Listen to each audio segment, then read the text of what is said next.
사도신경으로 신앙을 고백하겠습니다. 나는 전능하신 아버지 하나님 천지의 창조주를 믿습니다. 나는 그의 유일하신 아들 우리 주 예수 그리스도를 믿습니다. 그는 성령으로 잉태되어 동정녀 마리아에게서 나시고 본디오 빌라도에게 고난을 받아 십자가에 못 박혀 죽으시고 장사된 지 사흘 만에 죽은 자 가운데서 다시 살아나셨으며 하늘에 오르시어 전능하신 아버지 하나님 우편에 앉아 계시다가 거기로부터 살아있는 자와 죽은 자를 심판하러 오십니다. 나는 성령을 믿으며 거룩한 공교회와 성도의 교제와 죄를 용서받는 것과 몸의 부활과 영생을 믿습니다. 아멘. 오늘 말씀 보겠습니다. 보실 말씀은 마가복음 9장 30절에서 37절까지 말씀입니다.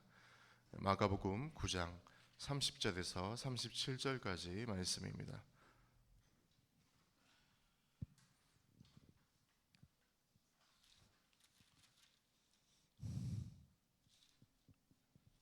마가복음 9장 30절에서 37절까지 말씀입니다.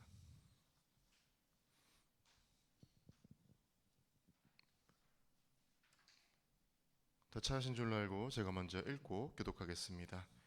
그곳을 떠나 갈릴리 가운데로 지날새 예수께서 아무에게도 알리고자 아니하시니 이는 지자들을 가르치시며 또 인자가 사람들의 손에 넘겨져 죽임을 당하고 죽은 지 3일 만에 살아나리라는 것을 말씀하셨기 때문이더라. 그러나 제자들은 이 말씀을 깨닫지 못하고 묻기도 두려워하더라. 가버나움에 이르러 집어 계실새 지자들에게 물으시되 너희가 길에서 서로 토론한 것이 무엇이냐 하시되 그들이 잠잠하니 이는 길에서 서로 누가 크냐 하고 쟁론하였습니다. 예수께서 앉으사 12제자를 불러서 이르시되 누구든지 첫째가 되고자 하면 무사람의 끝이 되며 무사람을 섬기는 자가 되어야 하리라 하시고 어린아이 하나를 데려다가 그들 가운데 세우시고 안으시며 제자들에게 이르시되 누구든지 내 이름으로 이런 어린아이 하나를 영접하면 곧 나를 영접함이요 누구든지 나를 영접하면 나를 영접함이 아니요 나를 보내신 이를 영접함이니라. 아멘. 예수님은 변화산을 내려오셔서 귀신 들린 한 소년을 치유하신 후에 그곳을 떠나 다시 갈릴리로 들어오십니다. 예수님은 지금까지 갈릴리를 중심으로 동쪽과 북쪽 지역을 순회하셨는데 이제 갈릴리 남쪽 예루살렘으로 향하시는 것이죠. 이 예수님의 갈릴리 방문은 예루살렘 사역을 위한 준비 방문입니다. 그런데 주목할 점은 예수님이 갈릴리 방문을 철저히 비밀로 하기를 원하신다는 것이에요. 오로지 제자들 교육에 집중하고자 하신 것이죠. 예수님은 제자들에게 순환과 부활에 대한 가르침을 전해주십니다. 그런데 앞서 8장 31절에 나왔던 첫 번째 순환 예고와는 사뭇 다릅니다. 처음 순환 예고 때는 인자가 고난받고 종교 지도자들에게 버림바 되어 죽임을 당한다고 말씀하셨는데 이제는 사람들의 손에 넘겨져 라고 말씀하시죠. 사실 사람들이 로마 권력에 예수님을 넘겨주지만 하나님이 사람들의 손에 예수님을 넘겨주신 것입니다.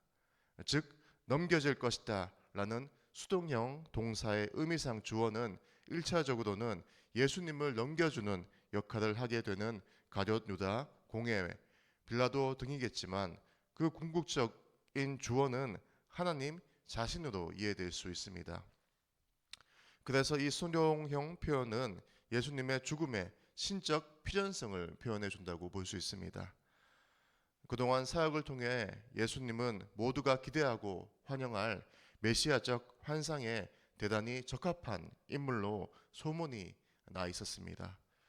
제자들도 그렇게 생각했기 때문에 메시아의 신 예수님의 순환 예고를 깨닫지 못했던 것이죠. 제자들은 그리스도께서 죽임을 당한다는 것이 자신들의 기대와 너무도 동떨어진 내용이기에 그 말씀을 듣기는 들어도 깨닫지 못했던 것이죠. 하지만 예수님의 첫 번째 순환 예고 당시 베드로의 강력한 반대가 있었던 것에 비해 반복되는 이 두 번째 예수님의 순환 예고에 대해서는 제자들이 질문을 던지는 것조차 두려워한다는 점은 매우 흥미롭습니다. 사실 제자들은 예수님께 질문을 던지는 것을 그다지 주저하지 않았습니다. 그렇다면 이번 경우는 그 제자들이 묻기조차 두려워했던 것은 아마도 자신들이 원치 않는 답변을 예측하였기 때문에인지도 모르겠습니다. 특히 첫 번째 예고 후 베드로가 보인 반응에 대한 예수님의 책망을 기억하고 있었을 제자들로서는 그 동일한 주제와 관련하여 그 어떤 질문도 책망이 두려워서 예수님께 던지기 어려웠을 것입니다. 사실상 지금까지 예수님이 행한 모든 사역에 예수님의 죽음과 부활에 대한 그 신학이 짙게 녹아져 있었습니다. 다만 사람들이 깨닫지 못했을 뿐이죠. 그런데 이처럼 예수님의 순환을 직접적으로 들은 제자들도 그것이 무엇을 의미하는지 깨닫지 못했던 것이죠. 이제 이야기의 무대가 가버나움으로 옮겨갑니다. 이때 또다시 예수님과 제자들만의 사적인 공간인 집이 등장합니다. 그런데 갑자기 예수님께서 제자들에게 질문을 하시죠. 제자들이 오는 길에서 토론한 것을 보셨고 그 내용이 무엇인지를 물으신 것입니다. 아마도 예수님은 그들이 논쟁하던 내용이 무엇인지 다 아시면서 그 논쟁 내용이 얼마나 그릇된 것인지를 지적하시려고 질문을 던지신 것 같습니다.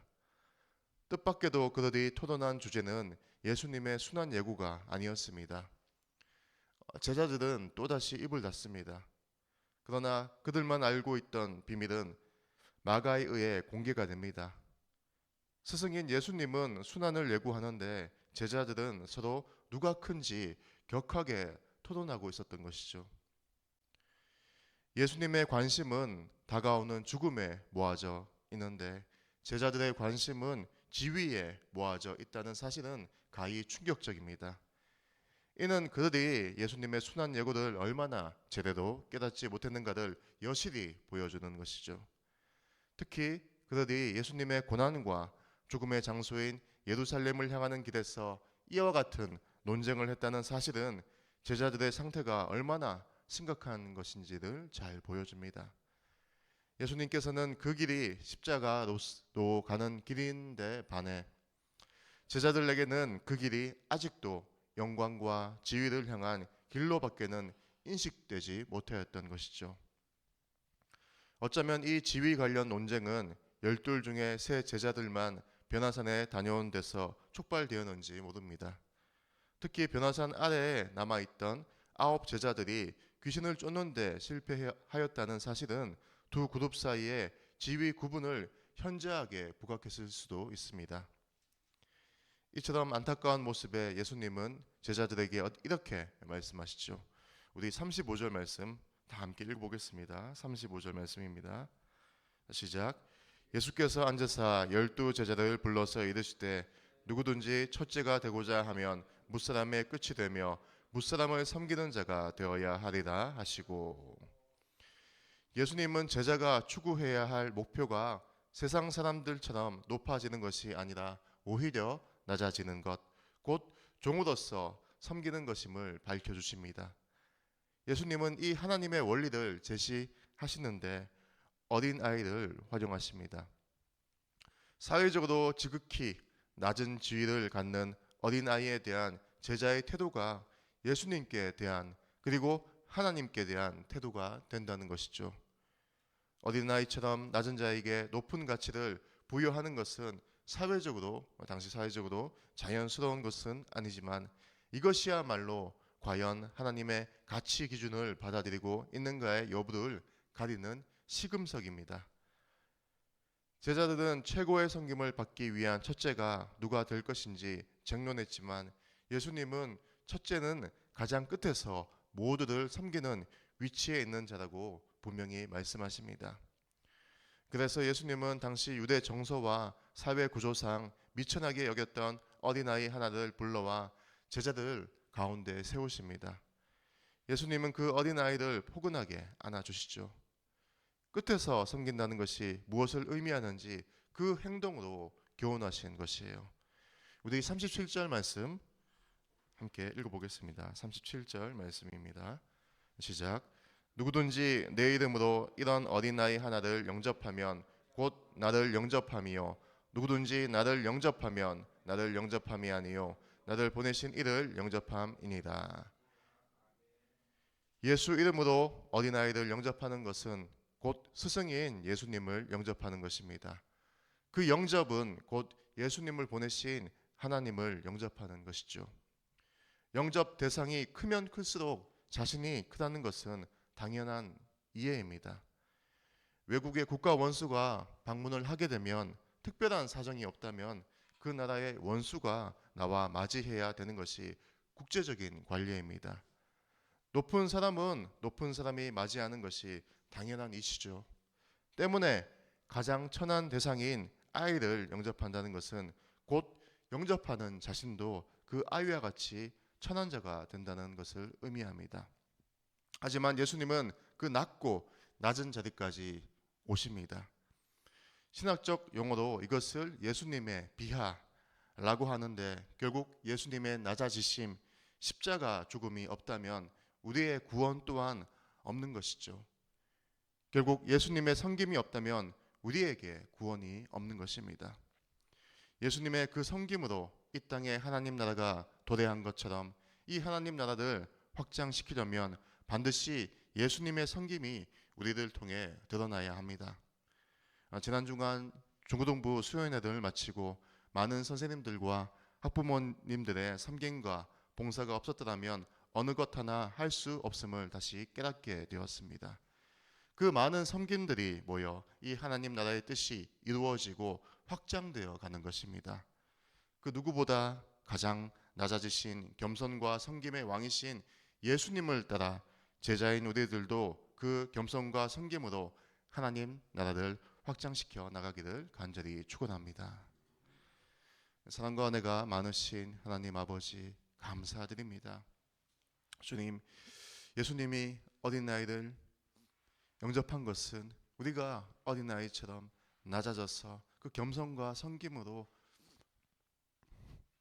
예수님처럼 행할 때 이 나라가, 이 하나님 나라가 확장되어 간다는 것을 우리 모두에게 알려주심입니다. 주님, 예수님처럼 제자인 우리들도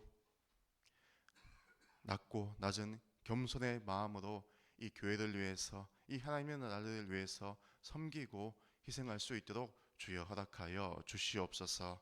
예수님의 이름으로 기도드립니다. 아멘. 주기도문으로 예배를 마치겠습니다. 하늘에 계신 우리 아버지, 아버지의 이름을 거룩하게 하시며 아버지의 나라가 오게 하시며 아버지의 뜻이 하늘에서와 같이 땅에서도 이루어지게 하소서. 오늘 우리에게 일용할 양식을 주시고 우리가 우리에게 잘못한 사람을 용서하여 준 것 같이 우리 죄를 용서하여 주시고 우리를 시험에 빠지지 않게 하시고 악에서 구하소서. 나라와 권능과 영광이 영원히 아버지의 것입니다. 오늘 수요일 성도들의 가정과 직장을 위해 기도합니다. 2024년 가정마다 하나님의 은혜와 성령의 기름 부으심이 있도록 성도들의 직장과 생업에 번창을 주시고 직장 속에 그리스도인으로 승리하는 성도가 되도록 환우들의 치유와 회복을 위해 기도합니다. 또 수요 예배 활성화와 말씀 전하는 설교자를 위해서 엘림 어르신들의 건강 지켜주시고 3월에 있을 엘림 행복학교 중보기도 목요전도가 활성화될 수 있도록 함께 주여 외치면서 기도하겠습니다. 주여!